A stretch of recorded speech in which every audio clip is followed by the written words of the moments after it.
Hello everyone. In week 8, we will learn about two main topics. One is geography of innovation and the next is multinational enterprises and internationalization of research and development.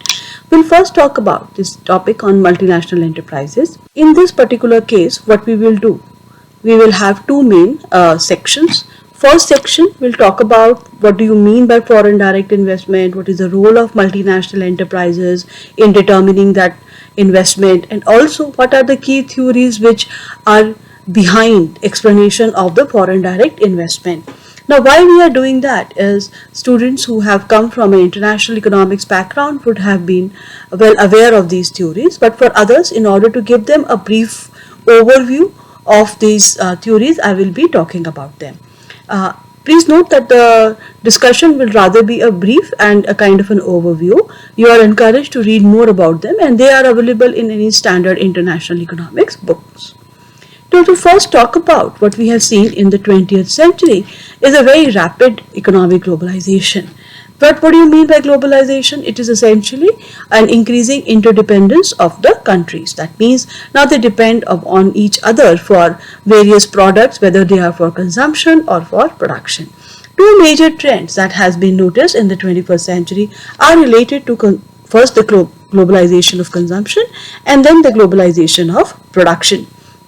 When we talk about globalization of consumption, what we mean is that the variety of products which are available nowadays for the consumers are indeed available not only in one geography, rather you will find that similar kind of products are available across the nations. So whether you talk about international brands like Coca-Cola, Pepsi and many other, let us say, sports good products, etc., they are no longer limited to the territory of one country. Their markets have expanded.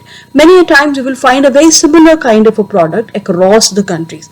The products are no longer limited also to the brands which come from the developed countries only. In fact, in the last 2 decades of 21st century, we have also noticed that the new brands have come up from the emerging economies.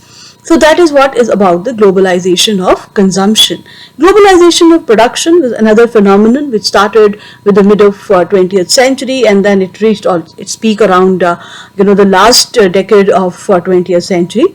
And here what we have realized is something like the production process itself and the different components which are related to a brand. In globalization of production, what you notice is that the product which is now being consumed is not something which has come from a single geography. In fact, if you open any of the gadgets that you must be using, maybe a laptop or a desktop, you will find that the different components, including the screen, the motherboard which you may have, the keyboard, the mouse which will be there with the desktop, is in fact sourced from different suppliers. Not only that it is being sourced from different suppliers, these suppliers are also not located within one country. It is possible that the suppliers actually come from various other countries. One example, very important example, comes from Boeing 777, which is a commercial jetliner. Now, if you look at this commercial jetliner, what you'll find that there are around 8 Japanese suppliers who make different parts, including the doors, wings, fuselage, etc. There are other suppliers from Singapore who provide the nose landing gear. Moreover, if 3 suppliers from Italy actually provide the wing flaps. So the data shows that around 30% of the 777 commercial jetliner indeed is sourced from the different foreign companies. So that is what you mean by the globalization of production. That is whereby you have the production process rather being distributed across various countries. The suppliers are providing different components to the final product and you will notice that it is not coming from a single producer. Now, very interesting question arises that this kind of a globalization of production, the trend which we have noticed in case of globalization of production, is also something which has been witnessed with respect to research and development related activities. Now we have seen earlier when we talk about the innovation activities of the companies that how there are different companies which are involved in research and development, and we also saw the list of top 2500 companies which are doing R&D across the world in the different research areas. So the question is, what is the specific framework or the way these companies are now involved in research and development. Is it that the similar kind of a trend with respect to the separation of the different processes of research and development has also been noticed with respect to now the new to the age products? Now the question is also, if you go back to our discussion on the way we looked at the establishment of the large labs during the first half of the 20th century, which was in alignment with the establishment of the big production houses at that point of a time. So is it that the similar kind of a trend is which is being witnessed in the production is also being noticed in research and development? That is one key question we will try to answer. However, before we do that, as I told earlier, we will look at the various definitions of foreign direct investment and also the theories. Now, this discussion in that case will provide an important context to the students who will be interested in undertaking research in this particular area. Now, just to clarify what we have a different type of sourcing. Now, suppose a firm will source products from a different firm. They might do it within the country. So that is what an example of an outsourcing. If it's sourced from another unit, then definitely it is doing it in-house. On the other hand, this kind of an outsourcing can be done from outside the country, and that is the context of the offshoring. So we have to understand that this is how the firms would be now bringing in the different components that might finally be assembled in one place and then eventually might lead to the final product. So let us talk about what do you mean by foreign direct investment and how this is related to a multinational enterprises. So let us talk about the definition as such. So we say that FDI occurs when a firm invests directly in facilities or produce a product in the foreign country. Once a firm undertakes FDI, it becomes a multinational enterprise. Please note that before undertaking investment in any other economy, the company always has an option to also serve the other country by means of exporting their product to that country. So, but here when the focus is in terms of being in multinational enterprise, then the investment has to take place in other country. There are three major components of the foreign direct investment, including equity, reinvested earnings, and other capital. Now, with respect to the definitions, you will find that various international agencies which also collect data with respect to the international investments that come from one country and go into another, they have their own set of information or you can say definitions that they have come up with in order to collect that information.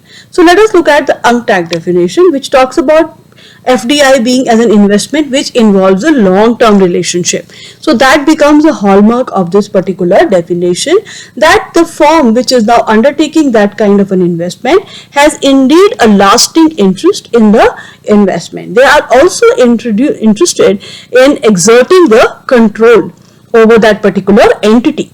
And what is that entity? Essentially, in one economy, in an enterprise, resident in an economy, in the other than that of the foreign direct investment. So the investment which now undertakes place, it is from in the different country as to the original resident of the foreign direct investors. In that case, you can also view that it is a kind of a balance of payment concept, because when the investment occurs, you have to see it as terms of a major component of your capital account, where the investment will come, and if it goes back or an outward investment happens, then that also has to be taken care of. Now, IMF and OECD has also retained the very basic core of the definition which comes from UNCTAD is with respect to obtaining a lasting interest by the resident entity. So in both the cases, the lasting interest becomes very important. It is not something which is coming in one day and then going away on the next day. There are certain you can say there are certain long-term plans and interests that are aligned with the specific investment which is now made by a resident entity of one economy into the another economy. The lasting interest in this case implies the existence of a long-term relationship between the direct investor and the enterprise, and most importantly a significant degree of influence on the management. That brings us to the question of control once again. So the idea here is that there is also a significant influence which is now exerted by the management as such. As per OECD, the primary distinguishing feature of direct investment is a significant influence that gives investor an effective voice in management. So having a control, having an effective voice, having to have a say in the management is something which is of much significance here.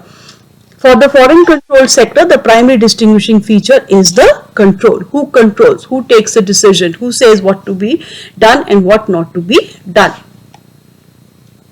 Moving forward, if you look at this OECD benchmark definition, once you have understood this idea that what you are looking for is a lasting interest, you are also looking for a significant influence in the operations, decision making in an enterprises. Now, how do you operationalize it in order to capture the actual investments being made? That operationalization occurs by definition, which is now talking about the ownership of 10% or more of the voting power in an enterprise. In an economy by an investor in another economy is an evidence of such relationship. So now when you have to collect statistics related to foreign direct investment which are related to the cross-border transactions, how would you go about? You have to understand that there has to be an entity which is making an investment in the another economy, and we have two guiding posts. What are those? There should be a lasting interest in the enterprise and also a significant degree of control. And how do you translate that into now let us say something which you can calculate? So that is done through a definition of ownership, and that is of the 10% or more voting power. So then again, if you look at it from an economy's point of view, so this is from an enterprise point of view which is now investing around 10% and having a significant control in terms of the say what happens within the enterprise. Now, when you think from a point of view of a balance of payment position of a particular country, then you will see that FDI statistics will include three major components. First is definitely the financial flow, which will capture the debt and equity investment related to the parties in the specific period. So if a company, let us say A, has made an investment, so how much investment has come in the form of equity, how much debt that has been owned by them, that will be an important component. Then another would be an income. Suppose this entity is now operating in the country, what kind of an income is being earned by them in a particular financial year, and then also how much of that has been retained within the country. Then the positions, which are actually the value of the accumulated over a period of a time, how much of the accumulation has happened in terms of the investment. That will ensure what do you mean by the stock of FDI. So these are the three things which has been covered here. Inflow of equity capital from abroad, reinvested earnings of FDI enterprises, acquisition of going enterprises by foreign investors.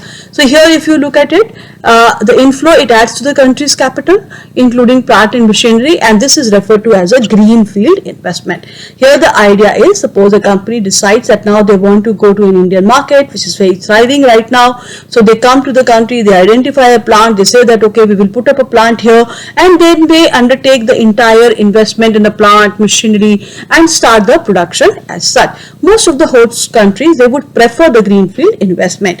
Why? Because in the greenfield investment, you are bringing a lot of experience of the foreign companies.